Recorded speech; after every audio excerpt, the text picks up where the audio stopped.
નમસ્કાર, તમે જોઈ રહ્યા છો ઓસ્કર ગુજરાતી ન્યૂઝ અને હું છું ભાવના ચૌહાણ। પાટણ જિલ્લાના રાધનપુર નગરપાલિકાને લઈને ગંભીર આક્ષેપો સામે આવ્યા છે।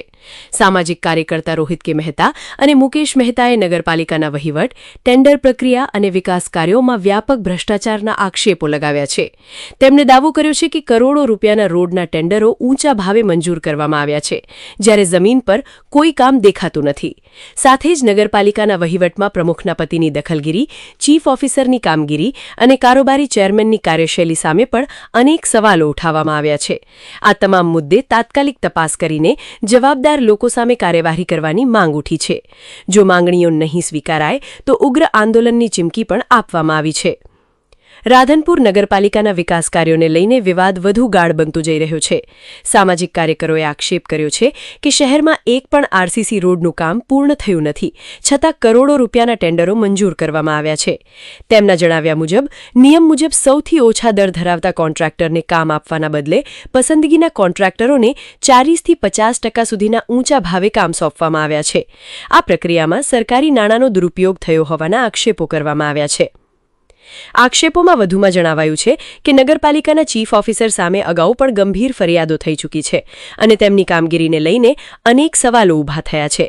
સામાજિક કાર્યકરોનું કહેવું છે કે આવા સંજોગોમાં નગરપાલિકામાં પારદર્શક અને જવાબદાર વહીવટ હોવો જોઈએ, પરંતુ હાલની સ્થિતિમાં સામાન્ય નાગરિકોના પ્રશ્નોનું નિરાકરણ થતું નથી। પ્રજાના પ્રશ્નોને લઈને કરવામાં આવતા ફોન અને રજૂઆતોનો પણ યોગ્ય પ્રતિસાદ મળતો નથી તેવી ફરિયાદો કરવામાં આવી છે।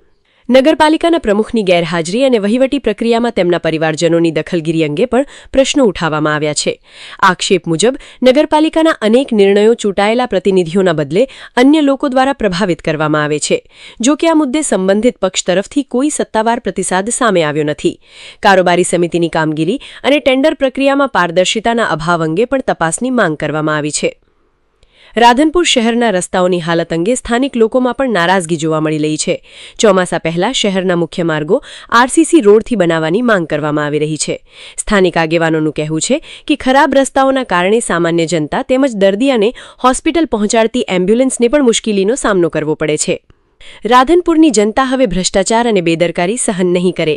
વિકાસના નામે થતા ગેરરીતિઓની ઉચ્ચ સ્તરીય તપાસ થવી જોઈએ।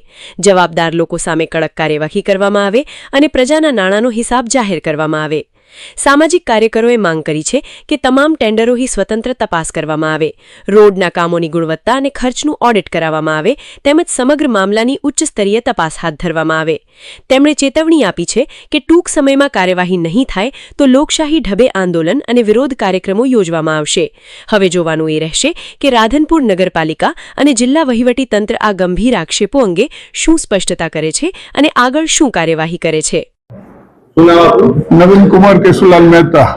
નવીનજી, જે રીતે તમે આક્ષેપ કરી રહ્યા છો રાધનપુર નગરપાલિકાના અંદર ટેન્ડરમાં ક્યાંક ભ્રષ્ટાચાર થયો હોય, મતભેદ થયો હોય, શું હતી ક્યાંથી ટેન્ડરની પ્રક્રિયા શરૂ કરવામાં આવી હતી? રાધનપુર નગરપાલિકાના રોડ રસ્તા માટે કરી અને 6 કરોડ 22 લાખ અને 3 કરોડ 78 લાખનું ડિસેમ્બર 25માં ટેન્ડરો વાર પાડ્યા।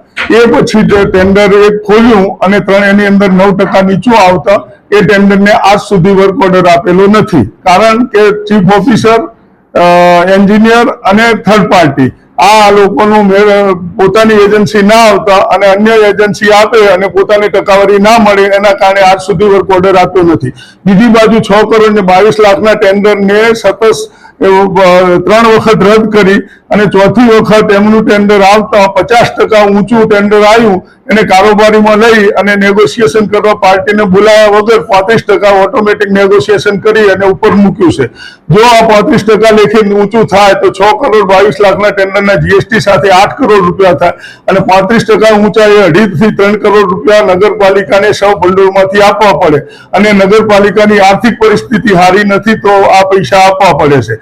અને બીજું 5 મહિના થવા ચોમાસું સામે આવે છે તેમ છતાંય આ લોકોએ કોઈ કામકાજ ના થાય એ રીતે કારોબારી ચેરમેન પોતાના સ્વાર્થ ખાતર અને ચીફ ઓફિસર રાધનપુરમાંથી સસ્પેન્ડ થયેલા છે એ ચીફ ઓફિસરને સરકારે ફરી મૂક્યા અને પોતાનું અત્યારે હારીજનું કૌભાંડ ચાલી રહ્યું છે અને આ મોટા પાયે ચાલુ થઈ ગયું ટકાવારી લેવાનું, એના કારણે આ ટેન્ડર પાસ કરતા નથી। અને આ ના થાય તો ગામનો વિકાસ માટે અટકી જાય છે અને સામે ચોમાસું આવતા રોડ રસ્તાની હાલત કેવી થશે તમે જોઈ શકશો. ટેન્ડરમાં આનાથી નીચે કોઈ ભર્યું હતું ખરી કોઈ લોકો? અમને જાણવા મળતી માહિતી મુજબ 6,22,00,000 ટેન્ડરમાં 9% પ્લસમાં ટેન્ડર ભરાયેલું હતું. તે પાર્ટી આજની તારીખમાં 9% પ્લસમાં ભરવા તૈયાર છે. શરત જે છે એ શરતને થર્ડ પાર્ટી અને એન્જિનિયર ખોટી રીતે કરી અને એ લોકોના ટેન્ડર રદ કરે છે. જો કે એ પાર્ટી કોર્ટમાં જવા તૈયાર છે, હાઈકોર્ટમાં, પરંતુ સરકાર સામે જવું યોગ્ય ના લાગતા એ લોકો નથી જતા અને આ લોકો કોઈ જવાબ આપતા નથી.